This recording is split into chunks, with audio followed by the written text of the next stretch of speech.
বিশ্বনবী সাফা পাহাড়ের চূড়ায় উঠে গেলেন, ডাকতে আরম্ভ করলেন, ও আমার বংশের লোকেরা, ও আমার সম্প্রদায়ের লোকেরা, আমি যদি বলি পাহাড়ের পেছনে একদল ঘোড়সাওয়ার তোমাদেরকে আক্রমণ করার জন্য রেডি হয়ে আছে, ও আমার মক্কাবাসী, আমার কথা তোমরা বিশ্বাস করবা নাকি? সবাই এক বাক্যে বলে দিল, বিশ্বাস করব। সুবহানাল্লাহ। ও আমার মক্কাবাসী, আমি যদি বলি এই পাহাড়ের পেছনে একদল ব্যাটালিয়ন তোমাদেরকে অ্যাটাক করবে, আমি বললে বিশ্বাস করবা? মক্কাবাসী কি উত্তর দিয়েছিল জানেন?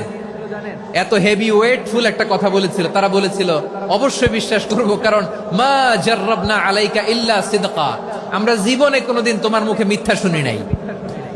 সুবহানাল্লাহ কইবেন না? ও মিয়া, যে এলাকায় আপনি জন্মগ্রহণ করলেন, আপনার শৈশব, কৈশোর, আপনার তারুণ্য, আপনার যৌবন যেখানে কাটালেন, ওই এলাকার লোকেরা যদি এক বাক্যে বলে তুমি যা বলবা তাই বিশ্বাস করব, কারণ তোমারে তো মিথ্যা কইতে শুনি নাই। মা জাররাবনা আলাইকা ইল্লা সিদকা, we have never ever witnessed a single lie from you, আমরা জীবনে একটা মিথ্যা তোমার মুখ থেকে শুনি নাই। সুবহানাল্লাহ বলেন। দেখেন, এই কথার মাধ্যমে এক বাক্যে বিগত 40 বছরের সার্টিফিকেশন হয়ে গেছে। কথা বলেন ঠিক কিনা? বিগত 40 বছর আমার নবী মক্কায় কেমন লাইফ লিড করেছেন, এক বাক্যে সার্টিফিকেশন, মা জাররাবনা আলাইকা ইল্লা সিদকা। তখন বিশ্বনবী বললেন, ফাইন্নী নাযীরুল লাকুম বাইনা ইয়াদাই আযাবিন শাদীদ, যদি আমার কথা বিশ্বাস করো তাহলে জেনে রাখো, যদি মূর্তি পূজা আর এই শিরকি কর্মকাণ্ড ছেড়ে না দিয়ে এক আল্লাহর পথে ফিরে না আসো, কঠিন আযাব তোমাদের জন্য অপেক্ষা করছে। আওয়াজ করে পড়েন আল্লাহু আকবার।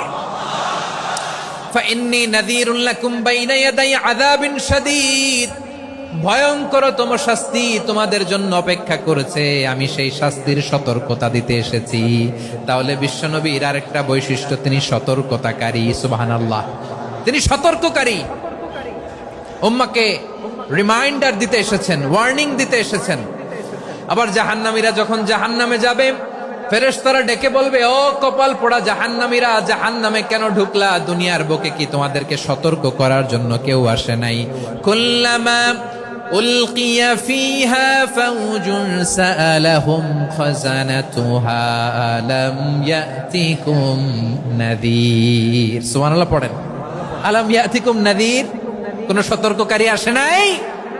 বিশ্বনবী নাযীর হয়ে, সতর্ককারী হয়ে পৃথিবীতে আসলেন। তিনি জাহান্নামের ব্যাপারে উম্মাকে সতর্ক করেছেন। জান্নাতকে যেমনি তিনি চমকপ্রদভাবে উম্মার সামনে পোট্রে করেছেন, চিত্রায়িত করেছেন, ঠিক অনুরূপ ভাবে ভয়ঙ্কর জাহান্নামকেও তিনি এই উম্মার সামনে পোট্রে করেছেন। জাহান্নামকে কিভাবে বিশ্বনবী উম্মার সামনে পোট্রে করলেন, চিত্রায়িত করলেন, শুনতে মনে চায়? সিলেট